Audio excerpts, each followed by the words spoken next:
Hello, and a very warm welcome to public consultation webinar on the Interreg Europe 2021-2027 program. My name is Miia, I'm from Interreg Europe, and I will be your host today.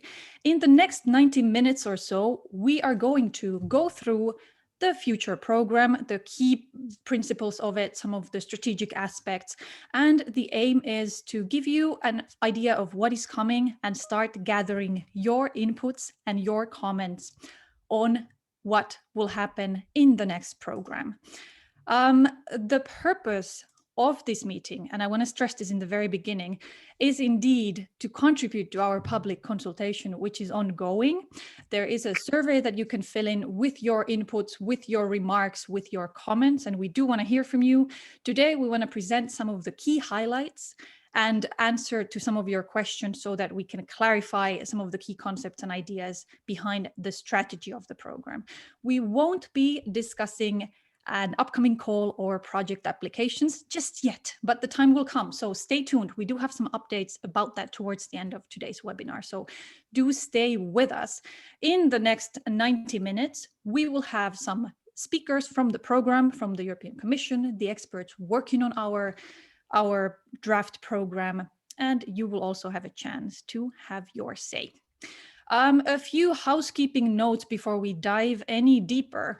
Today's meeting has been very popular in terms of registrations. People are still joining, and we already have more than 300 people in the room. This meeting is being recorded, so you will have a chance to go back to the recording later on. It will be shared, it will be available online. You will be muted as participants. Because of the number of participants that we have today, it won't be possible to have a discussion with each of you individually. So please do keep your mics muted so that we can run through the session smoothly. That doesn't mean that you have to be quiet though. You do have a chat at your disposal that you can use to share your questions and comments with you. In fact, right now, I would like to see where you're joining from. So please do send a quick hello or a little message in the chat and let us know where you are joining from. In case you're following us through the app, you have all the features available. If you're joining through your phone or a browser, some of the features might not be available. We will do a few polls later on today. So if you don't have access to all of the features, keep an eye on the chat. The chat is going crazy at the moment. I see a lot of people joining from all around Europe, and that is great because, as said, we have a very full agenda. Let's take a closer look at the agenda. There are a few important things on the list. We will start with this brief hello. We will then have some opening remarks from the European Commission, from Giannantonio Ballette, who will take us through the role and the position of Interreg Europe in the broader cohesion policy context. After that, I will give the floor to our team of experts working on the programming of the Interreg Europe 2021-2027 program. Amparo, Pascal, and Tako will take you through the basics of what you need to know about the next program. Then we will have time for questions and answers. So please keep your questions in the chat, keep posting them. We will get to them after the first presentations. And at the very end, as I promised, we do have some pointers on what else is coming later on this year that will be delivered by our director, Erwin Siweris. To get going, as you see, the agenda is very full. We will start with some opening remarks from the Commission. Before that, now you know who's going to be speaking. Now you know what we're going to go through. I know that we had more than 900 people registered. I know that about 40% of you are from regional and local and national authorities. About 40% represent other business support groups and agencies, and about 20% represent other types of organizations and interest groups and such. But what I don't know is how well you know Interreg Europe. Tell us a little bit about you. We have a short poll to get started, a very simple one. We just want to know whether you have already been involved in an Interreg Europe project or some of the policy learning platform activities. This will help us frame the discussion. It will be useful information for our speakers. They will know a little bit of your background and how much further knowledge you have about our activities, and we can then have a fruitful conversation as we get to talking about the next program. I see that the responses are coming in. It's a simple yes or no question. If you don't have access to the poll, you can post your answer in the chat. So just pop in a yes or a no if you don't see the poll on your screen. Majority of you have voted already, and the results look quite interesting. I would say that if you haven't clicked on an option yet, do so now, because we will close the poll and share the results with you as well on your screens. I can see that 65% of you know already us quite well. You've been involved in our activities. 35% of you have not. So we do need to cover some of the basics as well as we start moving through the program. And that is exactly where we're going to start. I will now hand over to Giannantonio Ballette from the European Commission, who will tell you how Interreg Europe fits in the broader cohesion policy context. Gianni, the floor is yours. Thank you very much.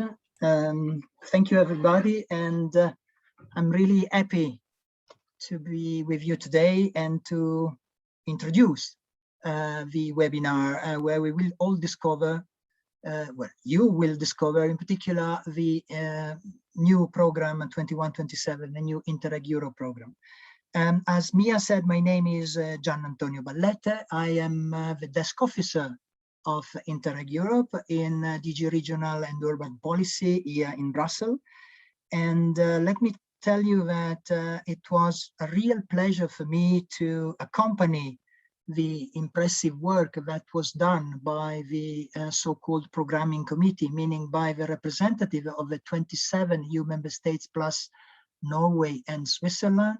The impressive work they did in the last year and a half in preparing and putting together this draft program that will now be submitted to you for your consideration. That has been a very rewarding experience from a professional point of view, certainly, but also from a personal point of view for me. So that's another reason why I'm very happy today to introduce this webinar. I will do it in few minutes. I'm not taking a lot of your time. It is important that for you to discover the content of the draft program and also to have enough time to ask questions and to get answers. I will do this by trying, as Miia said, to a bit set the scene. I mean, to set Interreg Europe within the context of, in the context of the cohesion policy, and in particular the cohesion policy 21-27, which is a huge issue, but I will try just to focus on few aspects. I will give you some figures in that, not many, but I think a few figures will be useful for you to have a better view of what is Interreg in general and Interreg Europe in particular in the context of the cohesion policy 21-27. But I will then conclude also with some consideration about the future, the possible future of Interreg in general and in Interreg Europe in particular. Let's start by talking about Interreg in the context of the cohesion policy. Well, you possibly know that Interreg, so European Territorial Cooperation, turned 30 last year, so it's now an adult. It started in 1990, and it started really like a small thing, it was a community initiative, as it was called at the time, with little money, focusing essentially on cooperation across borders, on cross-border cooperation, and then it moved on and it extended over time. So other strands together with cross-border cooperation were other transnational cooperation, and then since 2000, so 20 years ago, with the interregional cooperation, what we call it the strand C. Strand A being cross-border, strand B being transnational, and strand C being interregional cooperation programs. Interreg has always been a small brother of the cohesion policy, but over time, not only the absolute amount of funds grow up, although very little compared to the large amount of cohesion policy. To give you just a flavor of that, since 2020 until now, in absolute term, the global envelope of Interreg doubled, moved from 5 billion euros to 10 billion euros in the 14-20 period, in the last period. It became also one of the two objectives, one of the two goals of the cohesion policy. One goal, the largest goal also in terms of resources, is the investment for jobs and growth goal. And the other goal is European territorial cooperation, so Interreg. In that respect, it is now at the equal level like the other goal, although as I said, with much less funds. Less funds what? Yes, the absolute amount increased, but the percentage of the relative weight of territorial cooperation, it remained relatively limited. In the previous period, it was 2.8% of the global cohesion policy envelope. In the current period is approximately 2.5% of the global envelope. Now, to put this in figures, it means that while the global envelope for economic, social, and territorial cohesion in 21-27 is approximately 370 billion euros, the investment for jobs and growth goal is 364 billion euros approximately, meaning 97.5% of the envelope, while the territorial cooperation is 2.5%, so approximately 9 billion euros. So as I said, there are 4 strands in the current period, in the previous period as well. The CBC, which is taking, I would say, the lion's share of these funds with 6.3 billion. Transnational cooperation, which is taking 1.8 billion euros. And then we have a new strand, strand D, which is outermost regions, with 276 million over the 7 years. And I mentioned this as last, is the strand C, which is the interregional cooperation, with 552 million euros, sorry, half a billion, basically 552 million euros, which is approximately the same amount of 2014-2020. So in that respect, there was no reduction, despite the Brexit, despite we have one large country less. That is in a way a recognition of the value of interregional cooperation. In interregional cooperation, we have 4 programs. One of these, and the largest of them, is Interreg Europe, with the 379 million in 21-27. Again, this is a bit more than the previous period. They were 360 approximately. So in current prices is just a bit above the amount we had in the previous period. We have then other 3 programs with less amount. Now, the other 3 programs, we call them networks programs. One is Urbact, which is supporting joint projects and cooperation between cities across Europe. across Europe. We have ESPON, which is providing data and evidence for the regional development authorities. So by doing that, they will help them in better planning and setting up regional development policies. And then we have the Interact program, which is a special program, is the program of the programs, is the Interreg programs of supporting all the Interreg programs, the about 100, more than 150 Interreg programs altogether. So Interreg Europe is not only the largest of the 4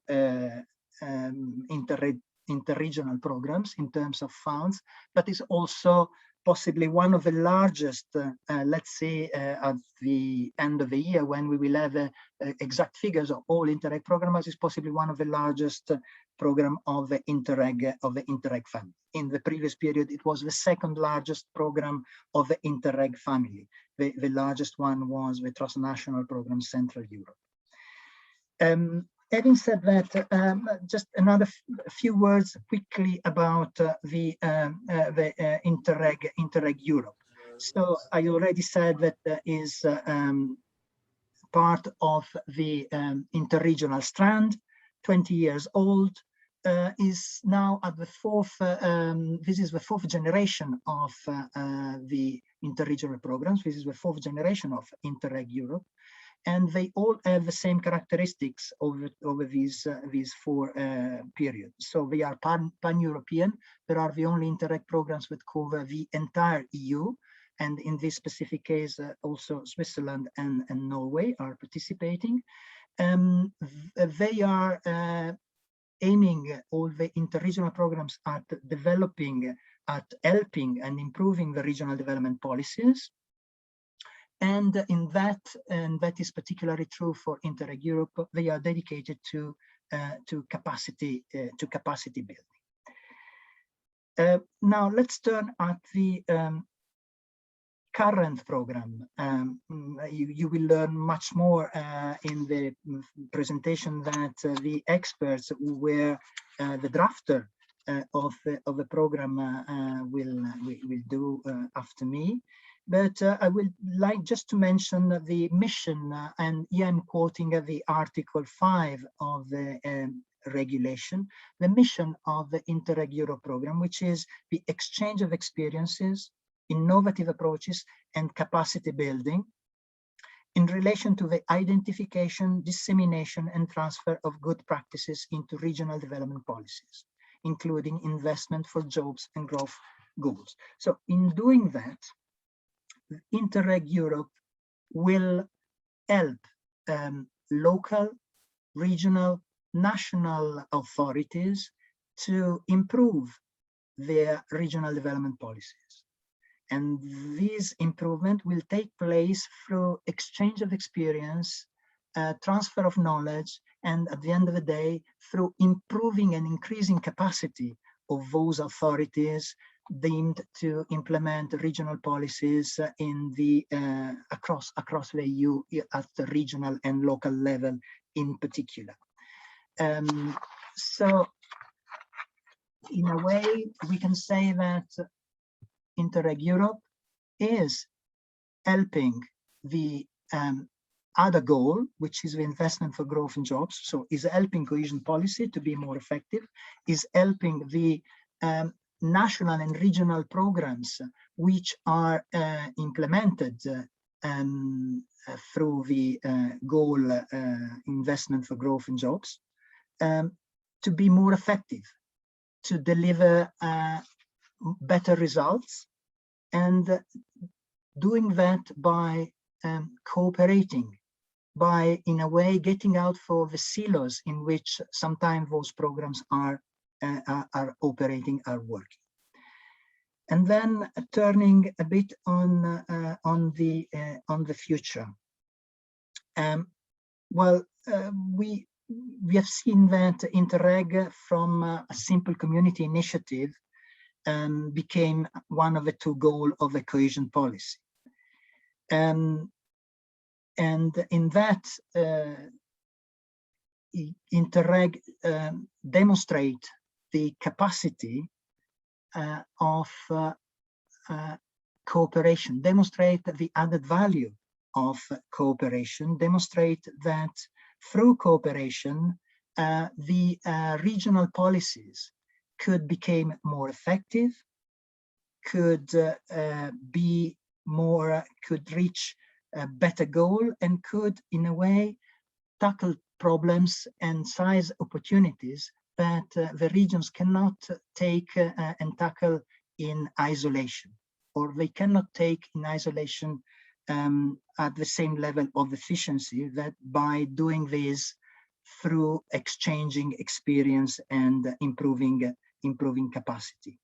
In that respect, Interreg and Interreg Europe in particular, by helping the national, regional and local authorities to improve their regional policies, in that respect, Interreg Europe is also teaching to those and demonstrating to those authorities that cooperation pays off. Cooperation pays off, and now in the current regulation, we have stressed the possibility, which is not an obligation, but is a clear possibility that has been put forward in the regulations for the new 21-27 period, that mainstream programs, as we call it, so the regional, national and regional programs, may have to do cooperation among them without necessarily using Interreg programs for doing that. In that respect, Interreg Europe has been a catalyzer, has been an example, and is continued to be an example that not only is delivering results, as I mentioned before, in terms of improving regional development policies and the capacity of the authorities to implement those policies, but is also showing to them, to those authorities, that through cooperation, they can achieve better results in their territories. And in that respect, in the new generation of regional and national programs, the mainstream programs, we have asked the national and regional authorities to tell us in their programs in which way their programs for their specific objectives for their programs, in which way they intend to do cooperation across the regions, across the Europe and across the regions in Europe. And is not an obligation, as I said, but we would like to see we would like to see what reflection the national and regional authorities are doing in that respect, and we are inviting them to take the initiative to consider cooperation even outside Interreg with the large amount of funds they have with the mainstream programs. I will conclude just by saying that one may say that in future we may not need Interreg anymore, or we may perhaps even talking about Interreg Europe, we may not need Interreg Europe. Interreg Europe is as a mission, and the mission is that of helping the regional authorities to work one another, to exchange experiences, to grow up, to enhance their capacity. Once their capacity is good enough, once they have realized that yes, cooperation pays off, cooperation can deliver better results than working in silos, then we expect them to use the large amounts they have of EU regional funds, EU cohesion funds through the regional programs, and perhaps Interreg Europe, as it stands today, will become not so relevant as it was in the last 20 years, and as still it is and will remain in the next 7 years. Thank you very much. It was a bit too long for as an introduction, but I hope it was useful, and of course I am available to answer your questions in due time. Thank you. Thank you, Gianni. I think that was indeed very interesting. And knowing that a third of our participants had a little bit less experience in Interreg Europe specifically, I think this really gave a little bit of perspective. And seeing that we have basically doubled the number of participants during Gianni's introduction, we're now at close to 550 people in the meeting. I just want to repeat a few things. So today we are focusing explicitly on Interreg Europe and the next program. And we will be talking about the strategic approach and the key elements of it. I see the chat is pretty active, and a lot of people are asking about partners and ideas. We will get to that in due time, but today's focus is really on the key building blocks of the program. I also noticed that Nicola and Gunita, for example, were asking for some visuals during Gianni's presentation. This was indeed just the context. The visuals are coming now, because as we move on to our next segment, I will soon give the floor to our team of experts who have been working tirelessly on drafting our new program. And very soon, Amparo Montan, Pascal Chazaud, Tako Popma will take you through really the programming process, where we are now, the strategy and the priorities of where we are going, and the types of actions that we will support in the future. We will go to a Q&A session after this presentation. So any questions that come to your mind, any clarifications that you might need, feel free to post those in the chat, because we will pick them up right after this presentation. Now I will give the floor to Tako, Amparo, and Pascal for their presentation. The floor is yours. Thank you, Miia. Good morning, everyone. Thank you also, Giannantonio Ballette from the European Commission, for your introduction and for, by speaking, even further filling the waiting room and the audience of this webinar. So let's zoom in on Interreg Europe 2021-2027. We're going to take you through the main elements of the program in the coming part of this session. When I say we, I mean my colleagues Amparo Montan and Pascal Chazaud. They were introduced by Miia and myself, Tako Popma. I will briefly take you through the programming process that we have followed to get to the point where we are today, presenting you with a draft cooperation program for the new period for Interreg Europe. And then my colleagues will zoom in more on the strategy and the priorities of the program, and on the types of actions and projects that we expect the program to support. So by the end of that, hopefully you have the picture complete. So let's see where we are, if I can get this slide moving.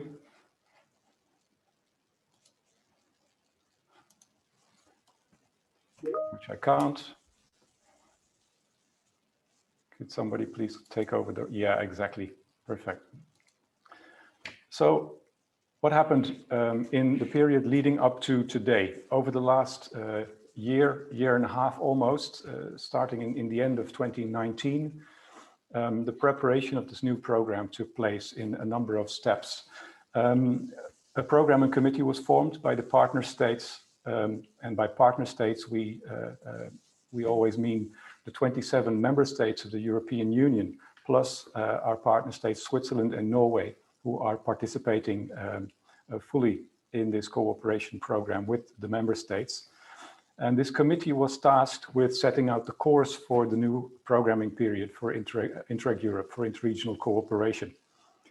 Of course, this doesn't happen in a blank space or in a vacuum. So the committee worked on the basis of the regulations for cohesion policy, for the Regional Development Fund, and for European territorial cooperation that were evolving in parallel to this process of drafting the program. So that's always a challenging situation, where you are anticipating the content of regulations and rules that are still in the making. But clearly, and it was referred to by the previous speaker, these regulations give important pointers. They set the mission for interregional cooperation and for Interreg Europe. They sketch the thematic menu, the content menu that the program could pick from and look at. And they also present the requirements that cooperation programs like Interreg Europe have to adhere to. So this was part of the framework that we were working in the committee. Of course, being a program of 20 years old, Interreg Europe for the coming period also strongly builds on experience from the past. What went well, what could be improved, what were lessons learned. So this whole process leans strongly on these experiences and on the evaluations of the previous program to inform decision making. So the program committee met several times in real life, as you may recall, which used to be the practice until a year ago. Our last meeting of the committee was early March last year. This was the last occasion to, let's say, in real life and physically meet each other and brainstorm. After that, the process went further online. And I think there were up to 9 or 10 meetings in total of the committee to talk step by step about the details, about the strategy, about the orientation of the new program. So consecutive drafts were produced. This was the work that my colleagues and myself were tasked to do. So we acted as facilitators and drafters of the cooperation program and process. And in parallel to these meetings and into writing drafts, we also set out surveys to test the appreciation and the preferences amongst the partner states for strategic elements, for the thematic orientation of the program, for operational aspects that should and shouldn't be included in the program. And these surveys were, depending a bit on which partner state you're in, they were also shared by the representatives in the committee with stakeholders, with project participants, and with other actors in their respective country to get as much input for the programming process from this tier of stakeholders early on as well. So after consecutive drafts, consecutive meetings, decision-making on a step-by-step basis, we are now at the stage where we have what is called the 4th draft version of the cooperation program. You might call it the more or less final draft in the sense that we feel it is ready to share with you as the future users and partners of the program to get your opinions. As it was introduced already in the beginning, we will now take you through the main elements of this program in terms of the strategy and the actions that will be supported. And first up, my colleague Amparo will show you the details of the strategic and priority aspects of the program. Yes, thank you very much, Tako. Good morning, everyone. Yes, actually, we're going to start now with the contents of the future program. As you know very well, and it was also reminded before me, you have this version 4 available on the Interreg Europe website here. So you have all the details there, the full text as approved so far, and you can check all these elements there. So starting with the overall rationale of the future program, as you may probably have seen in version 4, the overall rationale, so the objective of the future program is very much a continuation of the current program. So the objective of the future program is to improve regional development policies via the exchange of experience, innovative approaches, and capacity building. Here, the only 2 slight modifications that we can identify for the 21-27 period are the fact that the links to the investment for jobs and growth programs, which is still there and is still very present in the program, it will be a bit lighter than in the 2014-20 program. And this is something that you will see, let's say, in the operational aspect of the program, but it's still there. So the link is there. And as the investment for jobs and growth programs are a very important part of regional development policies, as you know very well. The other slight modification that we can find in the regulation is the introduction of these innovative approaches also as a means, as a tool to improve regional development policies. And here again, this is something that, we will have the occasion to see when the program is further developed. So as mentioned, the fact that the program will be delivered via or through capacity building, exchange of experience, and innovative approaches gives the program this nature of being a capacity building program. The eligible area of the program is slightly changed due to the Brexit, as you know very well. So we will have in the future program 29 partner states. instead of 30. So it's the 27 member states plus Norway and Switzerland. And as Gianni already mentioned, there is also an increase in the ERDF budget allocated to the program. And this is already a figure that is known and is official. As you see in the future program, the ERDF allocated to Interreg Europe will be of about 379 million euro. As also mentioned by Gianni Ballette beforehand, this is a proof of the success of interregional cooperation over the period. So in the context that we are, this is really a remarkable achievement of the program.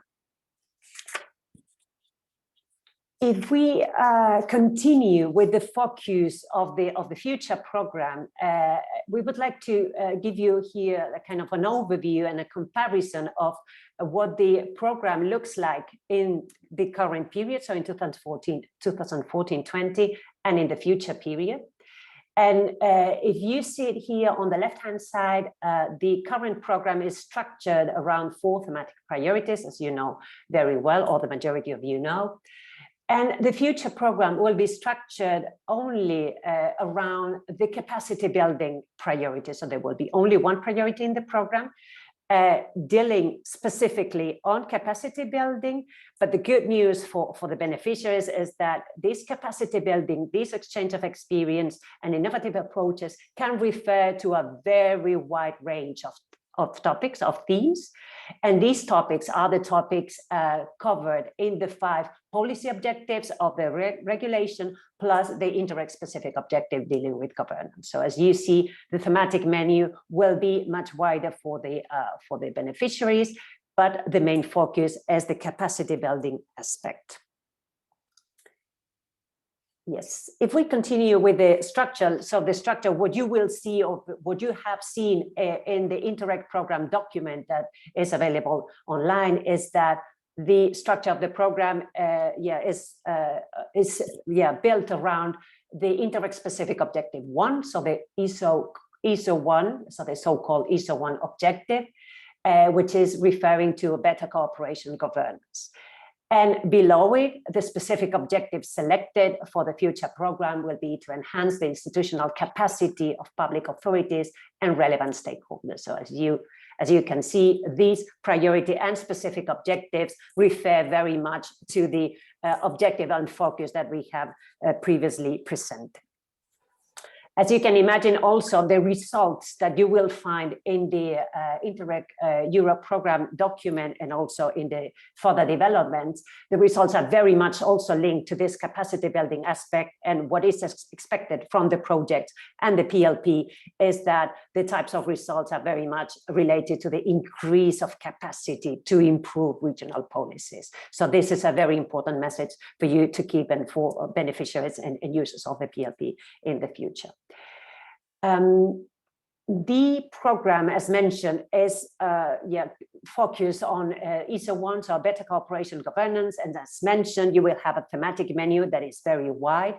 But the programming committee wished to focus or to give, let's say, the majority of the funding to a number of topics, to a number of themes that from experience are the most, let's say used ones in the past. So are the ones related to the Smarter Europe, so policy objective 1, Greener Europe, policy objective 2, and certain aspects on the policy objective 4, so more social Europe, such as labor markets, healthcare, culture, and sustainable tourism. So by experience, these topics are the most, let's say, preferred ones in the previous Interreg or interregional program projects. So this is the main, let's say, the topics that will be given the majority of the funding. This is, of course, indicative. This can change in the future. And the programming committee also identified a number of topics that are still important, but might be allocated with less money, so around 20% of the funding.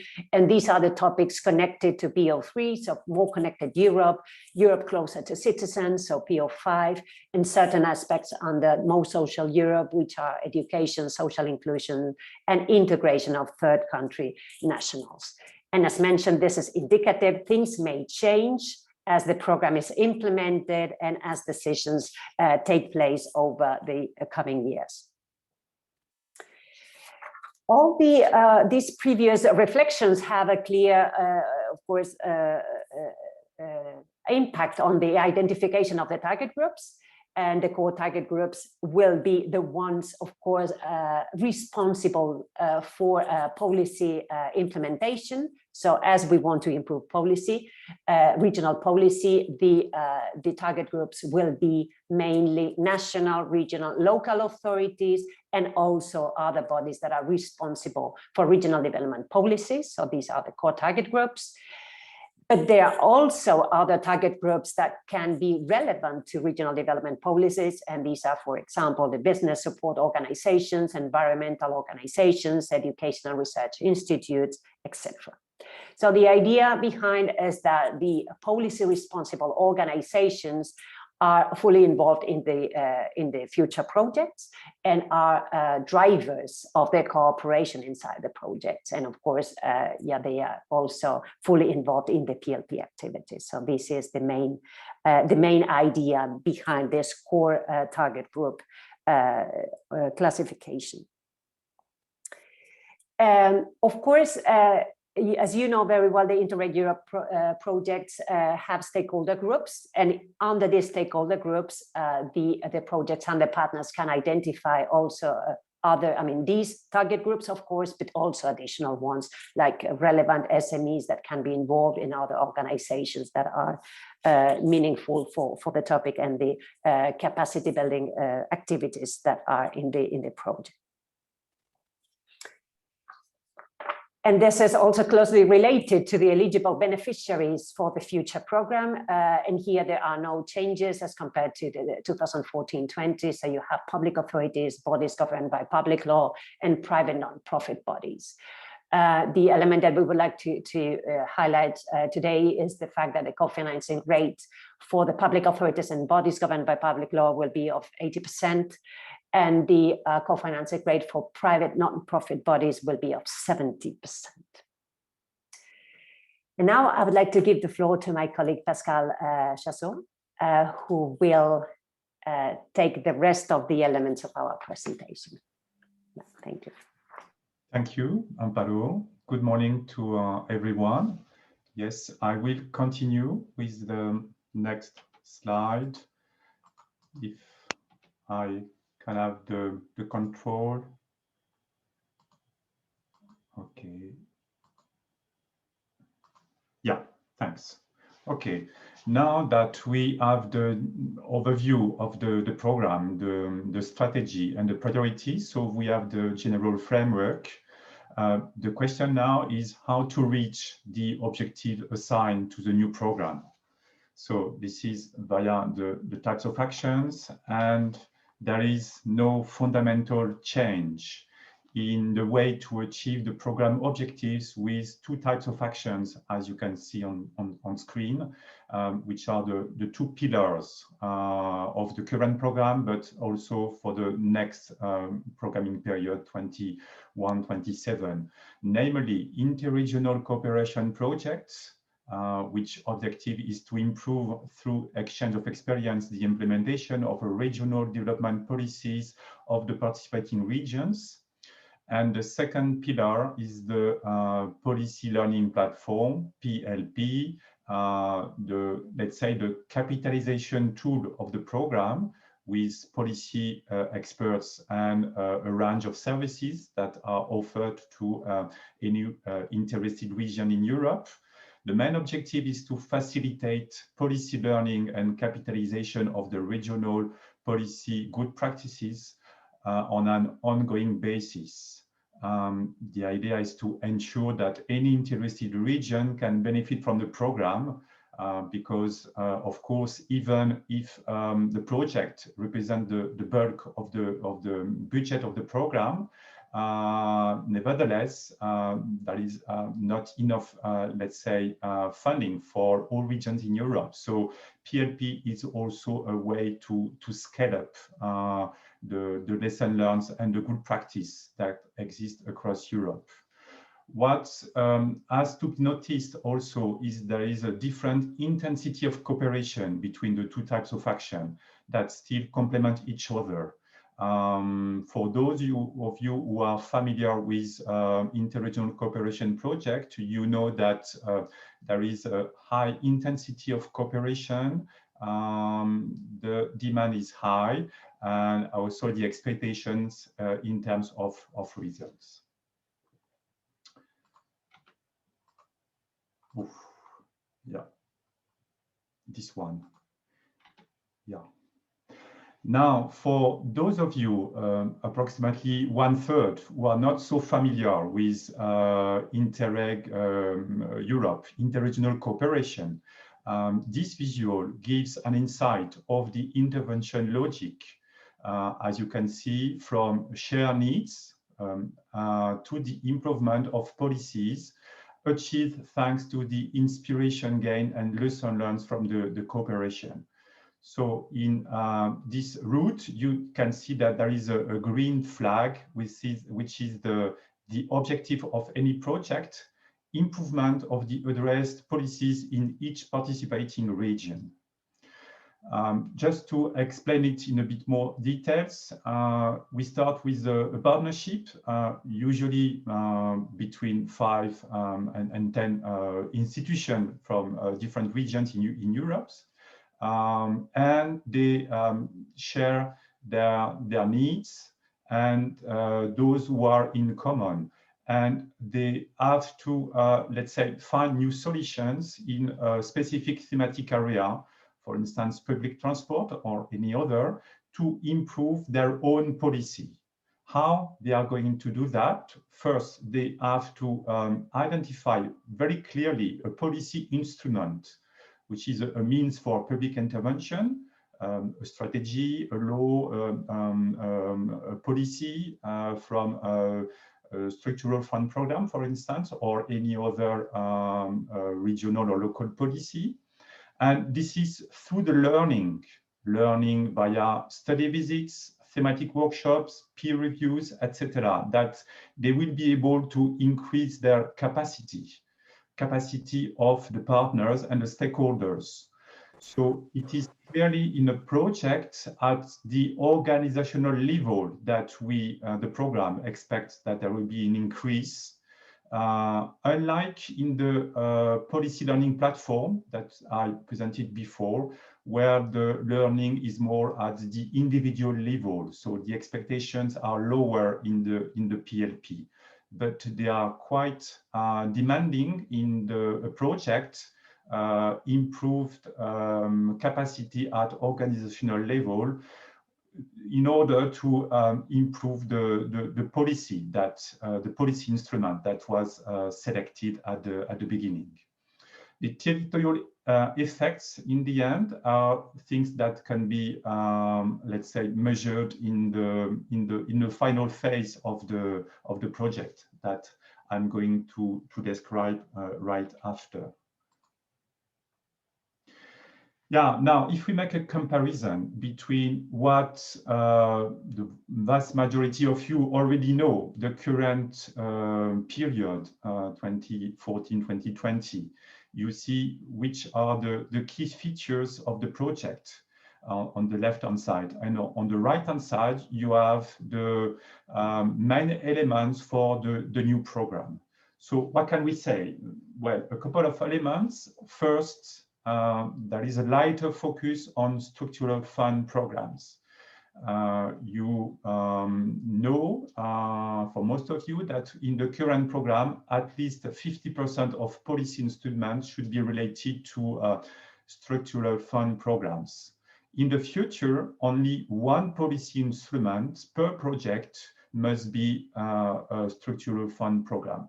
So it is a clear difference between the current and the new program. In terms of, let's say, project management, there were two phases in the current period, phase 1 up to 3 years, and phase 2, 2 years fixed period.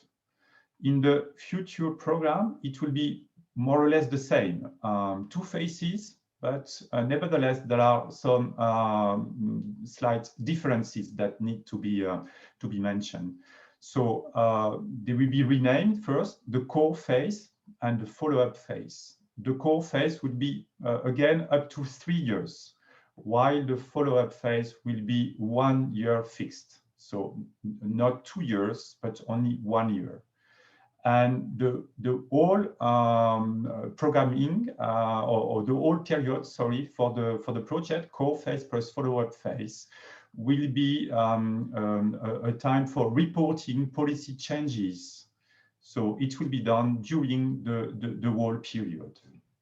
For maybe a few more details about the core phase will have two components. First component, exchanging experiences, that will be mandatory, and possibility of testing innovative approaches based on pilot actions that will be optional. So mandatory exchanging of experience and testing innovative approaches optional. For the follow-up phase, there will be two components again, monitoring the additional policy changes because the effects of these policy changes take time to materialize. So it will be important for the extra year to report back to the program on the effects. That will be mandatory, and where relevant, to continue exchanging experiences and testing new approaches, which will be optional, depending on how far project partners were able to go in the core phase. Now, when it comes to action plan. Action plan, as you know, for most of you, was a mandatory part of the project under 2014-2020. In the future program, it will be slightly renamed Action Plan for Policy Change only when needed. And there will be a close discussion between the Joint Secretariat, the project officers, and the project partners at one specific stage that is named the midterm review. It's more or less by the middle of the final year of the core phase. So let's take an example. If the core phase is 3 years' time, so the midterm review will be done at the 2.5 years period. And there will be two options if the changes, the policy changes can be clearly demonstrated already. There will be no need for an action plan for a policy change. But if no change can be demonstrated, then a plan for policy change will be required and to be submitted by the end of the final year of the core phase. So if we come back to the example of before, core phase of 3 years, midterm review 2.5 years, so there will be a period of 6 months for drafting the action plan. A few more elements about the pilot actions. In the current program, 14-20 period, it was possible only in phase 2 and, well, rather limited in number in the end.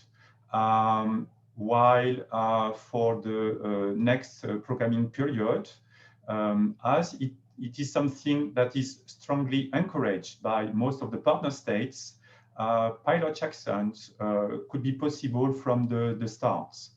So they could be proposed either at the application phase or during the project implementation. In the later case, the pilot actions would be requested at the latest by the date of the midterm review. So again, if we come back to the 3-year period for the core phase, so project partner shall indicate which type of pilot action they would like to promote and to develop. So at the 2.5 years duration time.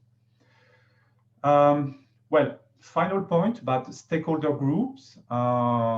Just as a reminder, there are the key players in each partner territory that are taken on board for the development and for making sure that the policy change can happen in the territory. So there will be no major changes between this period and the next period. It will be very similar.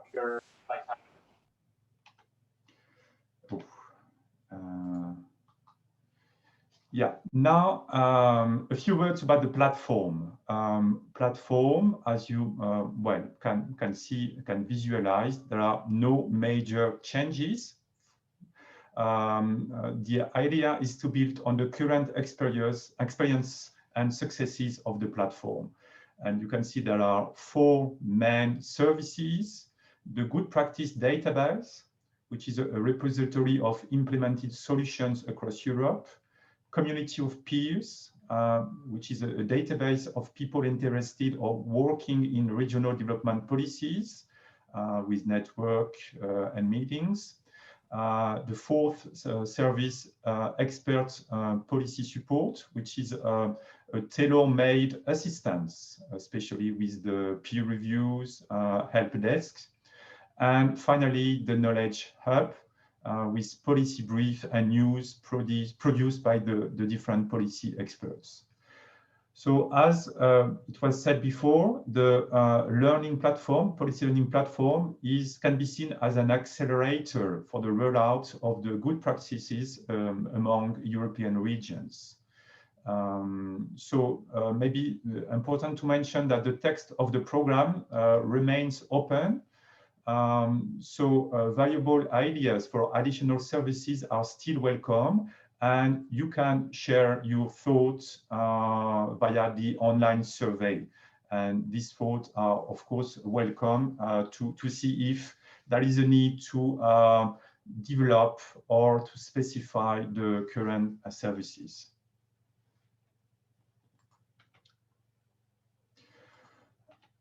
Well, now that you have the global picture with the strategy, the priorities, and the 2 types of actions, a few words to conclude.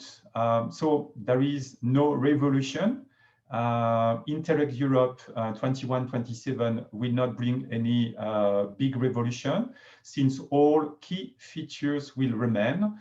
As it was already mentioned, Interreg Europe is the only pan-European program.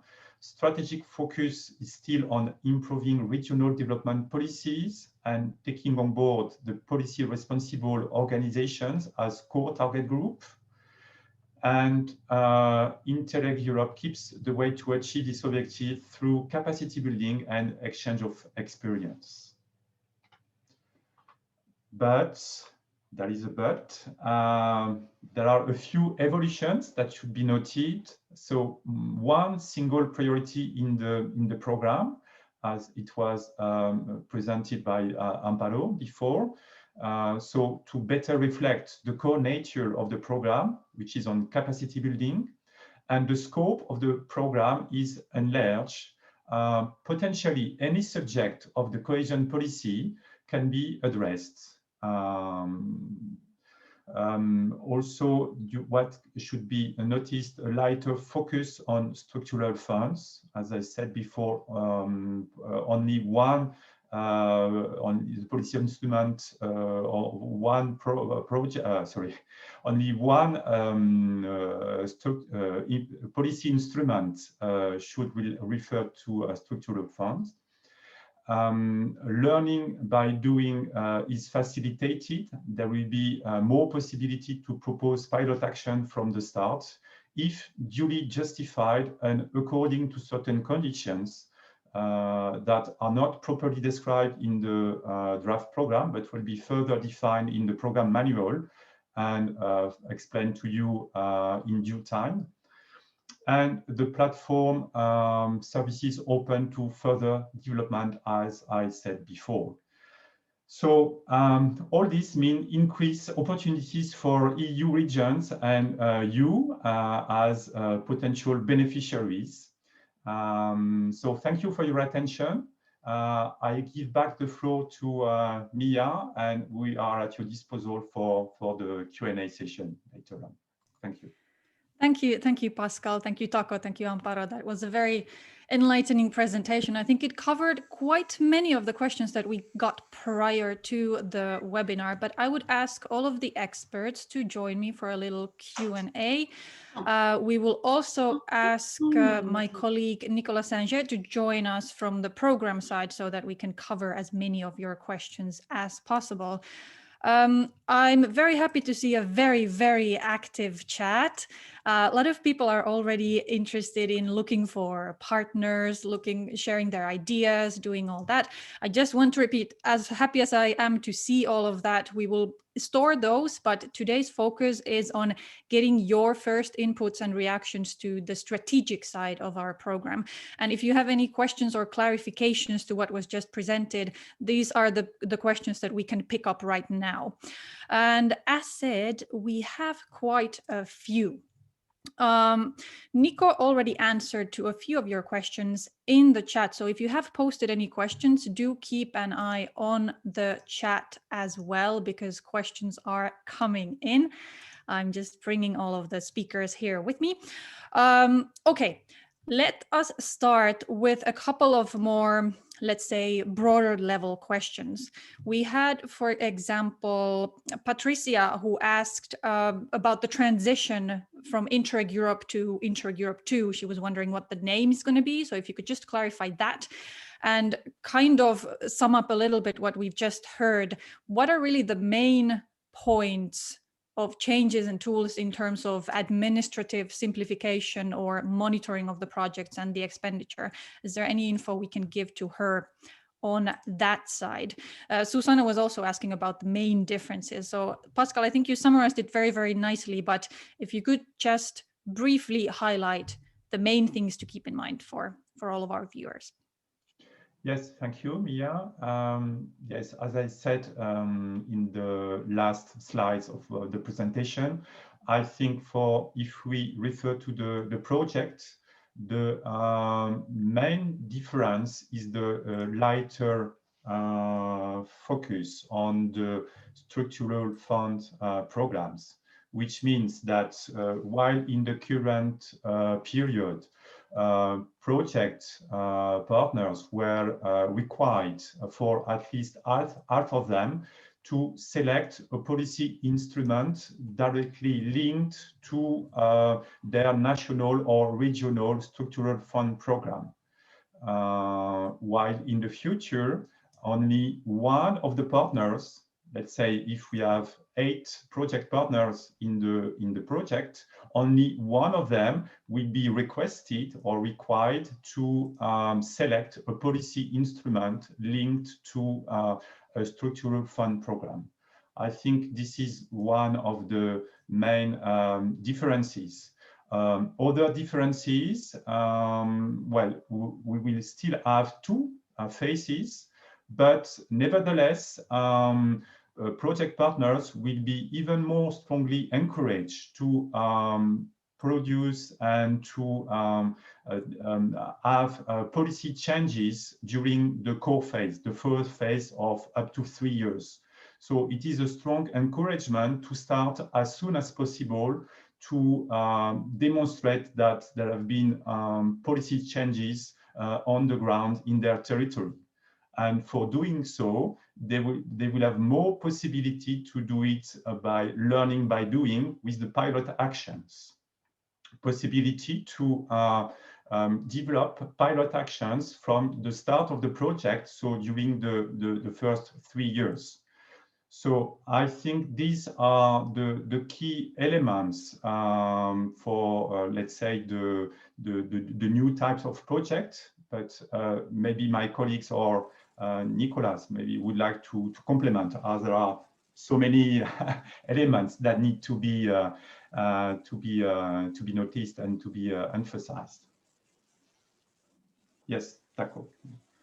Yeah, maybe just to complement on this, because it is, especially if you are already experienced in the way the current projects are organized and structured, it is looking for differences in something that is very largely the same. But one of the things that you also may notice is that where there is this second phase in projects, which is now labeled the follow-up phase, where hopefully every partner will already have established a policy improvement in their region. This phase is, of course, dedicated to monitoring the impact of that change. But in the future program, we will also offer more opportunities for continued interregional interaction between partners. So in the present setup, it was basically the expectation that everybody would regionally monitor progress. This is still expected, but there will be more room for also continued interaction to exchange learning on how do we do with implementing our policy change, with monitoring our policy change, and with the impact in our region that we observe. So that's an addition, I think, that is interesting to mark. Nico, is there anything you want to add at this point? No, because I think we did get quite a few questions about that second part and pilot actions and the implementation. So if I try to pull them together a little bit, so pilot actions. Michael, for example, had quite a few questions about them. Nico shared a few links in the chat that might be useful for everyone interested in the topic. So is it really learning by doing? What kind of targets and goals are needed? How specific does it have to be? What are the basic conditions? If you can maybe highlight some aspects of this regard. Maybe I take the floor on this question. First, I want to say good morning to all. It's very nice to see so many people and so many interest also in the chat. But I think the pilot actions is one of the novelty in a sense, because there will be more room to propose pilot actions in the next programming period. And we know from experience that this feature is quite successful among the beneficiaries or the regions in Europe. The best way to define the pilot actions is really another way to learn how I can achieve a policy change or I can improve my policy. Sometimes it's not enough to just travel, to meet the people, to do study visits, to see the practice on the ground in another country. Sometimes because I need to convince more my stakeholders, because I'm not sure some of the characteristics in my country will fit this, I really need to try it on a small scale in my country to make sure I can generalize it, I can mainstream it, I can continue financing it. And the examples of pilots are numerous in the current program, and they would still be relevant, these examples, for the future program. What is very important, I think, for our audience today, whatever we do, it has to be in a policy context. It's always related to improving a public intervention in a lot of different fields, of course. But the link with this policy instrument that Pascal mentioned, or the link to the overall objective of the project, which should remain the improvement of the regional development policies of the regions involved, is at the heart of everything that we do. I think that's another important point. Yeah, before I go back to the experts, I just want to add a quick follow-up, because there were indeed more questions about the pilots as well. Some of the aspects again covered, but Susanna was interested, and Loredana was also interested in the budget aspect of it. Is it available for all of the partners? What kind of budget? There was a question also from Valerie on the type of financing. Is it compatible with the rest? So if you can maybe elaborate a little bit on that aspect. Yes, sure. What we need to highlight also today that we are at the level of the cooperation program, which is really the macro strategy in a way. We don't have all the answers today because the practicalities, as you say, Miia, at the beginning, all the details, the rules for the project will be defined at the program manual stage and while launching the first call. So we need to be careful. We don't know everything today. What we can already say is that this funding will be provided by the program. We can finance workshops, study visits, communication activities. The program will also co-finance the pilot actions that are relevant to the program. So you have to consider it as one activity, one means like another, to achieve finally the objective of improving the regional development policies. In terms of more details of duration, we have always limit one pilot per region. for a lot of different reasons, it's already quite challenging to demonstrate the relevance of a pilot. So we don't think it's reasonable to go beyond one per region. And this means that in principle, you can have several pilot actions per project, of course, if it makes sense. But again, on the budget recommended, etc., we don't have the details yet. Yes, Pascal, Amparo, Tako, anything you want to add to pilots? Because as said, I mean, this is an area that will be developed more in the future. So the details that many of our participants might be looking for are coming in due time. We did get quite a few questions about the structural funds and the priority axis as well. For example, Lorenzo was asking or had a comment that the new priority axis seem a little bit vague in respect to the previous four. If you could maybe elaborate on those a little bit. And regarding structural funds, can you maybe comment on those as well? Finally, with the co-financing rates, we had quite a few questions. Nico highlighted this in the chat, so some of the details are there. It was included in the slides, but if you can comment also on the co-financing rates. Any first takers? Amparo, I'll give the floor to you. Yes, thank you. I can start with the two first questions, which were referred to the fact that the future program will focus on one priority, which is focused on the so-called ISO 1, so a better cooperation governance. This is what we are after. The future program will be a pure capacity building program, and this is the main focus. However, the beneficiaries, if we're talking about projects, may refer when doing their exchange of experience, when doing their capacity building, they may refer to policies that cover that they can select from a very wide menu of themes.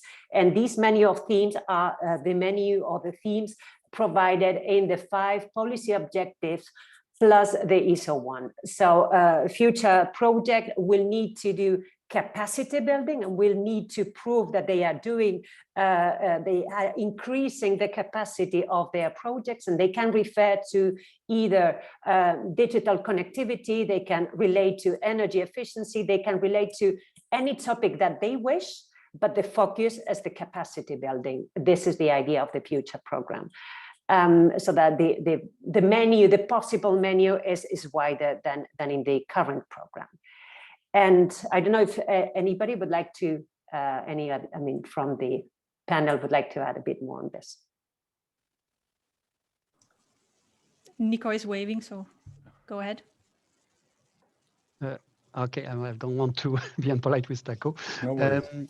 I think it may sound vague or imprecise because it's true. It's more the architecture of the program that has been changed, but it's more the back office for the future beneficiaries. It's not so fundamental that we have one single priority instead of 4 thematic priorities, as Amparo just explained. The message, I think, what is very important for our future project is that we open up the possibilities of cooperation on a lot of more topics than the one we are currently covering. Of course, everything related to economic development and innovation and environmental issues will remain the big bulk, we think, of the cooperation, that the demand, where the demand stands from the regions. But subjects like social issues or climate change, risk prevention, certain things we were not able to cover in the 2014-2020 period will become possible in the next period. So I think this is something quite positive for the people to know. In terms of approach, nothing changed. It's still about learning from each other, doing exchange of experience, perhaps doing a bit more pilots, so I can get inspiration, I can find new solutions and change what I'm doing in my regions, in my public policies, to help the citizens or to help the climate, this kind of thing. So the overall things remain exactly the same. The second element I wanted also to mention maybe there is that the focus on structural funds, the only thing we wanted to say by this is that in this current period, we were quite demanding because it was not all regional development policies in general. It is a very, very broad scope, as you can imagine. But in the current period, we had a mission which was Please try to improve, in particular, the regional operational program or the national operational programs implemented in the member states. There's a lot of European money going to the regions and the countries through that. We wanted the project to focus quite a lot on this. This mission is a bit lightened. In the future, the project will have less the obligation to concentrate on these structural fund programs in terms of policies to be improved. So again, we make the system a bit more flexible, I would say, for the beneficiaries. Tako, did you still want to add further notes on this?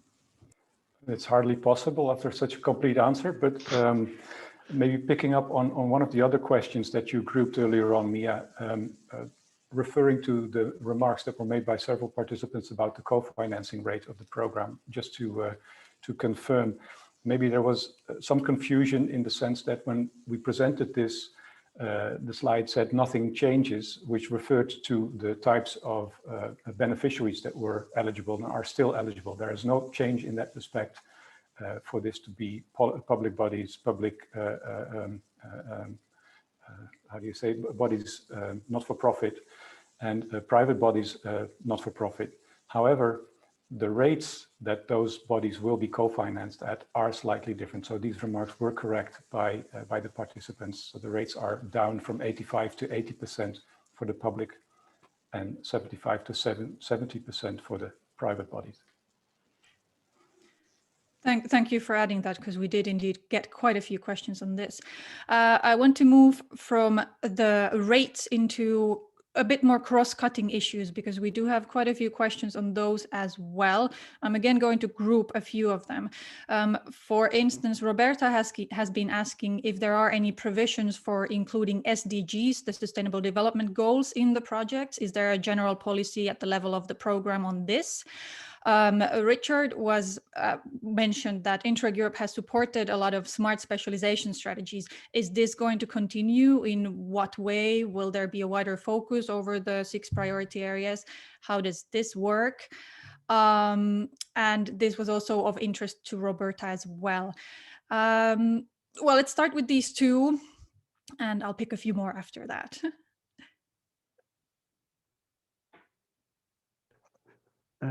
Maybe this is again going in some details. For the question on the smart specialization strategy, this will continue as currently. We will cover, of course, policy objective 1, and different kinds of cooperations would be possible, either very strategic, how do you develop a smart specialization strategy, how do you monitor it, or it could be a bit more focused on sectors, on certain domain of the strategy. This will remain a possibility in the future. For the strategic, the sustainable development goals, we will for sure, and this is again needs to be fine-tuned, we will for sure continue the approach of asking each single project where it positions itself in relation to these goals. And we have what we call also the EU horizontal principles and policies. We need a certain level of justification and explanation from all projects on this. This is more or less the way we envisage to continue making sure we contribute to these cross-cutting goals and that the projects are in line with these goals. Any further comments? No, then still keeping a little bit with synergies and cooperation, we do have quite a few questions also about the role of research and how that fits in. Is there, for instance, any particular take on synergies between other interregional cooperation projects or financial instruments? How does this play into it?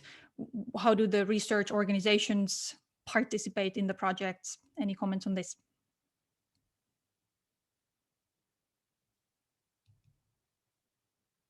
I may, but again, please, Tako, complete. Research institutions are very important for policies related to innovation policies, of course. So they are part of what the experts show on the slides. There's a core group, the Policy Responsible Organization. This is really the most important for our program, but there's also another group which are important for policy development, policy design. And these research institutions qualify most of the time. They are either public equivalent bodies or private non-profit even. So they are, of course, eligible and welcome to the program. The ideal situation is when they don't come alone, of course, but they come with the policy responsible organization, meaning the organization that is directly responsible for the policy the project would like to improve. So what we see very often is that this is a combination of two partners from the same region that come, this more research-oriented institution or organization that come with the public authority in charge of the policy. Anything else? No. Then I do have a couple of very specific questions, but for these I would just need a very, very short clarification, let's say. We had Loredana asking about an issue that is stated at the page 4, I'm assuming, of the draft program. In the future, the learning process needs to be more demand-driven. In this respect, the targeted groups should be more stimulated by awareness-raising actions as early as possible. So maybe a rephrasing or a clarification on that point. Another one from Pierre. When you talk about cross-cutting priority, does this mean the project has to focus on 2 of the 6 aspects instead of being focused on one thematic, like in the current program? Very short answers or comments on those. Pascal. Maybe if I can start with the first remark on page 14. This is in the part related to the lesson learned from the past experience, and it is strictly related to the policy learning platform lessons that could be learned. So clearly there is a need to have a demand-driven approach. And for doing this, the idea in the future is even more than in the current period to stimulate the potential users of the PLP services across Europe. And for doing so, there will be even more awareness-raising actions to let them aware of that these services exist. And this will also be complemented by actions promoted by national contact points in each country across Europe to make sure that everyone, any interested or any public authority can have access and can start maybe learning from others via the services of the PLP. Maybe that could be the first step before engaging with other partners in developing a project. This is for the first, I think, question. And I let the floor for the other one, if any of my colleagues could answer. Yes, if I may, I think the second question was about the possibility for a project to select 2 themes, if I understood the question correctly. Well, in principle, the project needs to focus, again, on capacity building, exchange of experience, and if a project wants to do a serious job, they will need to focus on one topic because they will need to prove that there is an increase of capacity in a certain policy. So if a project wants to be of good quality, it would need to focus on one topic. Thank you. That was very brief and concise. Thanks a lot for that. I just want to note to all of our participants that we are coming to the end of the scheduled time of this webinar. Seeing that you do have a lot of questions, at the risk of going a little bit over time, we would still cover a few of them. The ones we don't cover, we might answer to some briefly in the chat. So there are answers coming all the time from the colleagues working behind the scenes. We will also produce a report. The recording of this webinar will be available. So even if you cannot stay with us as we go over time, you will always have access to the information afterwards. We're going to take a few more questions. Then we will, as said, summarize the rest in our summary report. Do take a copy of the chat or have a look at the interesting info being shared there. And with that, let me go to a few of the other questions. There is a question from Alan, and I think this came in some of the pre-questions that we received ahead of the webinar as well, about the social dimension.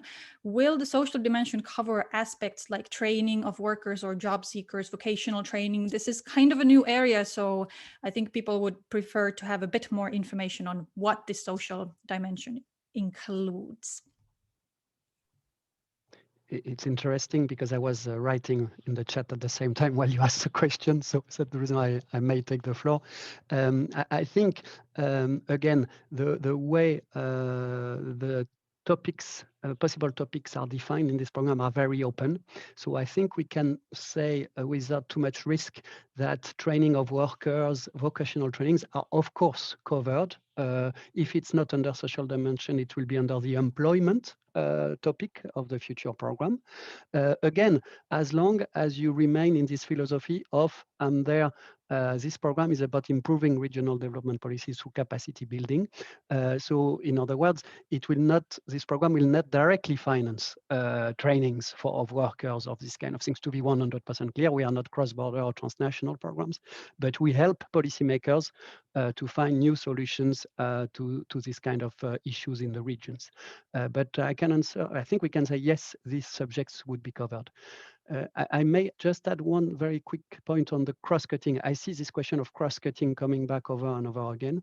To try to explain it is that beyond the thematic issues that we are traditionally covering, what is nice also in this new program is that it will be possible for the public institutions to focus also on topics that are not thematic.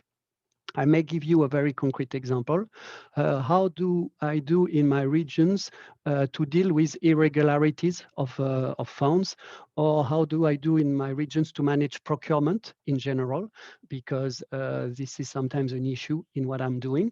So policymakers will have also the possibility to propose projects on the way to implement policies, what we call the governance subject, and we call it sometimes also cross-cutting subject. But I don't think this should create confusion. You have traditional thematic subjects, but also there's a door open for subjects that are not necessarily thematic. I hope this can clarify.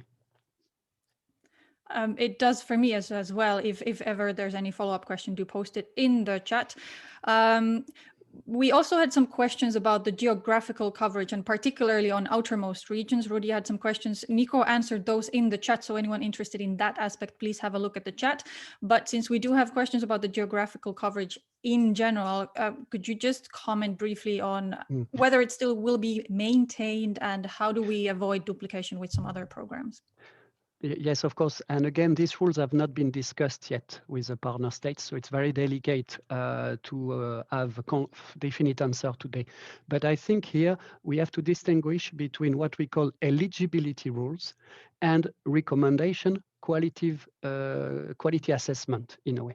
For the eligibility rules, we have always followed, since this program exists, the regulation rules. We cannot escape from this. It means that at least 3 countries have to be represented in the partnership.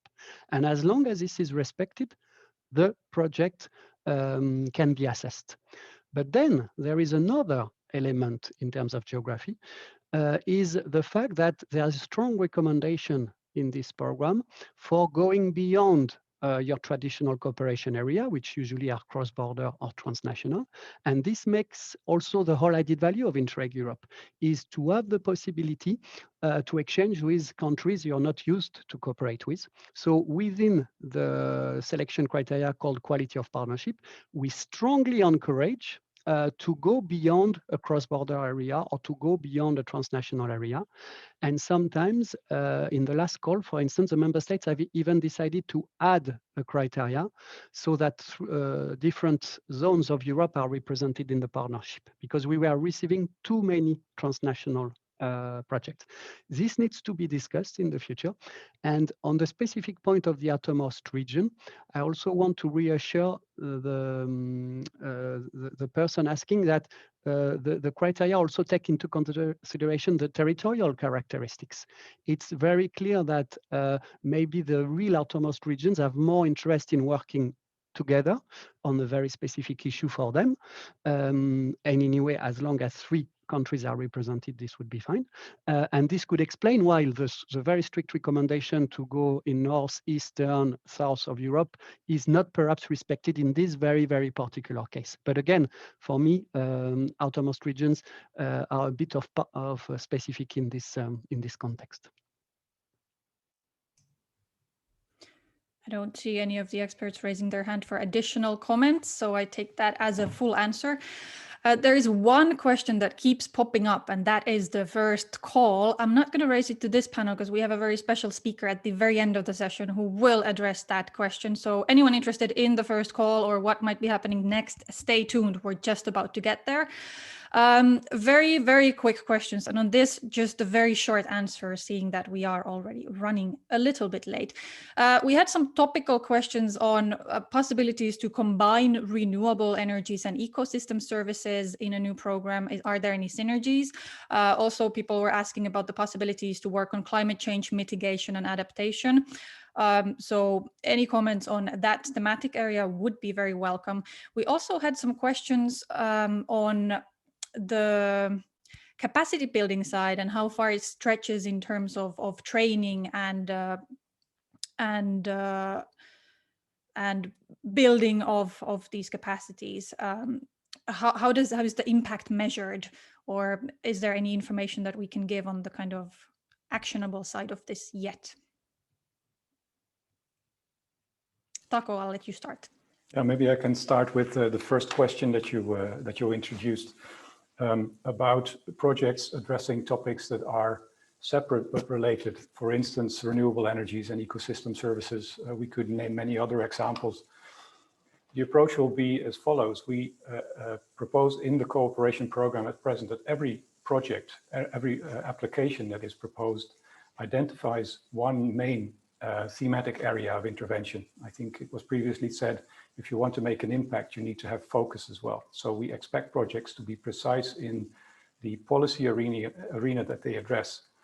Nevertheless, this does not exclude at all projects addressing multiple interrelated policy areas that are connected to this central focus of the project. However, we would expect that there is like one central policy instrument with one central topic that is the main feature, the main focus of any project.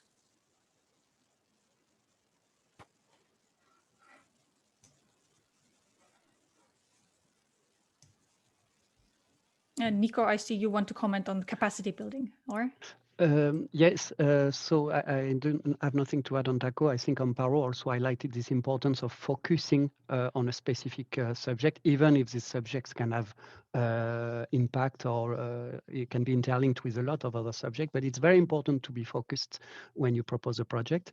And for the capacity building, we have been working in the last 20 years on trying to assess the results of capacity building. So maybe for those who are interested, I would propose them to contact us directly. One of the main documents to understand this is called the intervention logic and the performance framework, where you would understand how from activities related to networking to pilot actions, you build capacity of people, then of institutions, to finally reach the change in your region. You finance new project, you change, you add a chapter to your policy. That's exactly how we try to be very specific and very clear in how we assess the results and the impact of capacity building. Okay, thank you. With this, we've had a rather long Q&A. I'm very glad still, again, thank you for all of the questions we've received. I hope we've clarified the main concerns or issues that our participants today had. I want to remind you that for any further comments, we do indeed have a survey open where you can contribute. And at this point, I want to thank both Nico and Pascal, Tako and Amparo, all of our experts, for all of their answers and the patience with us as we go through the questions. We will have a report afterwards, so you will get answers either in the chat or you just got them in the video, or you will get them afterwards. Now, as I said, we have one last speaker. And Erwin, before you even start, it will be Erwin Siweris, our director, who will talk about the next steps, what happens next. As I said, I've been saving one question for last, and this has been raised quite a few times. Barbara was asking when the first call is expected. Velisar was also asking when we will open the first call. I know we won't be going into detail, so that's a little bit of a spoiler there. But Erwin, what can you say about the next steps? I will leave the floor to you. Yeah, thank you, Miia. Thank you, everybody, for being present at this very important session of public consultation. The public consultation is a legal obligation. However, we would actively invite you to contribute to our program, to see as it is drafted. You see on the next slide, so I have to try to get here, I have the control. Have your say on the link which is outlined there. We have a few more weeks for you to contribute to the program. The partner states will take them into account, and before the program is finally submitted. Very important, I was very happy to see that we had more than 560 participants here in the consultation session. I'm also very happy to see questions coming in, many questions, general questions, but also very specific questions, which shows that, first of all, the demand is high for this program. The demand is high for this instrument of capacity building to allow the European regions to work together, to learn from each other. And secondly, the very specific question indicate that we will have probably for the first call already quite a high number of also hopefully very good proposals. Then I come into the million-dollar question on the first call on the next slide. If someone could move it. We have still with the partner states programming sessions. In May is one, and we plan that in June we may be able to close the programming with all partner states involved, taking into account what coming in from your side in the next 3 weeks. Then the program goes to the Commission for checking, comments, approval. Let me also thank here at this occasion also Gianni Ballette, who is very close with us, working on the process, accompanying us on the process, and also he promised to try his best that the program is fast, going through all the services who have to respond to the program, and then is coming back soon with the recommendations. And you see that we expect an approval, or we hope of approval, already early next year. Before this approval is happening, as I said, we're gonna finalize the programming mid of this year, and we intend to have already information session in the second half of this year, so in autumn. We would like to start with the partner states information activities, national information sessions, hopefully many of them live, where we go out already and inform about the main pillars of the program, the main pillars of the future projects. And then you see on the slides, we hope to launch after the approval of the program somewhere end of March, in April, the first call. with the aim to have the first call approved somewhere end of next year already. So November, December, depending, of course, how all the steps in between are going. But this is in a way our timeline. Before you can submit new proposals. On the next slide, I would like to remind you that the policy learning platform services is still running, is running in full speed, and we are offering peer reviews, allowing regions to share, to learn from each other, find solutions for their problems on dedicated questions with regions who have the experience. That's what our thematic experts are doing at the moment. It's a kind of golden service. And this is a service which will continue all the time. You see, we have already more than 20 peer reviews done, matchmaking sessions, which are a pre-step of the peer reviews. Go on our website, see what services we are offering for you to bridge the time until the first call is open. Then on the last slide I remind you to submit, first of all, your comments and being updated about the next developments. The timeline is there. The timeline will be updated in the course of the year, depending on the next steps we are able to achieve with the partner states, with the Commission, etc., etc. Stay tuned. Submit your comments on the public consultation page, and I hope to see many of you in first calls, and many of you then also in approved first applications. So with all this, I wish all of you good luck. Enjoy the new program. Enjoy the services we are offering in the meantime. Good, I give back the floor to Miia. Thank you, Miia. Thank you, Erwin, for those closing words. You basically said it all. There's not much left for me to say at this stage, apart from thanking all of our speakers, all of our participants. I see that 452 of you are still in here, so that only proves that there really is a lot of interest in the next program. If there's one thing you take away from today's meeting, it is the link you see on your screen right now. That's the place where you find the survey, you find all the info about what is coming. You can keep updated on our progress with the programming. Now, I still have one last little request for you. We're going to launch one last poll right now because we want to get some feedback from you. How was this meeting? Did you get your questions answered? Did you find the info you need? While you reply, I can once again confirm that yes, this meeting has been recorded. You will have access to the recording very soon afterwards.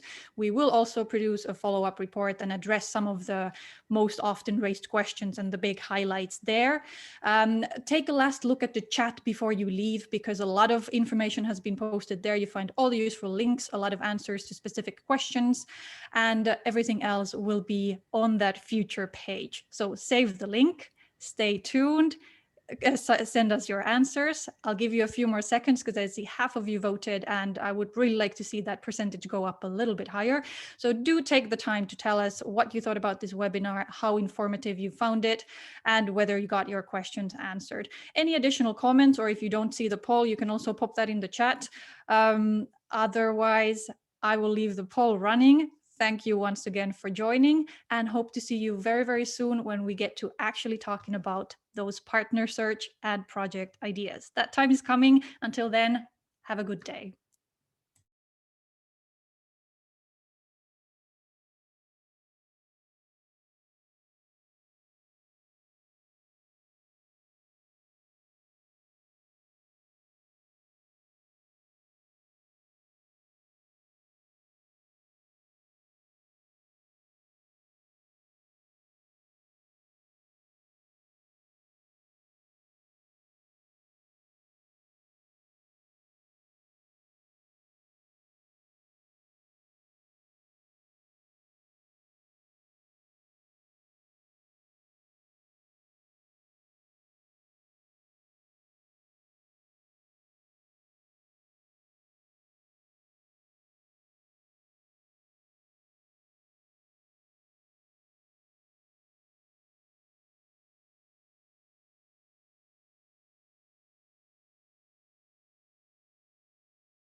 you.